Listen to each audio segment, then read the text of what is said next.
Kita po natin na ang Intertropical Convergence Zone or yung ITCZ,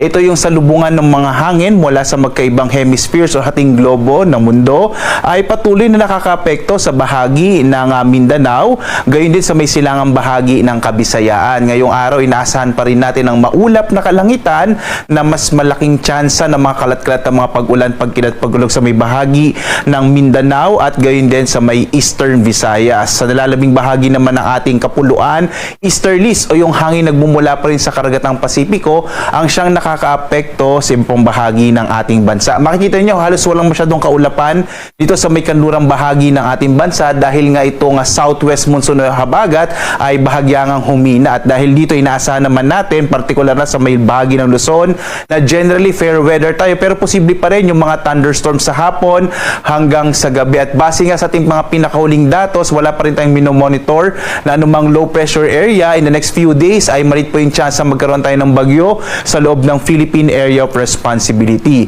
Inaasahan din natin sa mga susunod na araw ay bahagyang mapupunta po sa may katimugang bahagi pa itong Intertropical Convergence Zone kaya posible po sa mga susunod na araw mababawasan na rin yung mga pag-ulan sa may bahagi ng Eastern Visayas at dito sa may area ng Mindanao.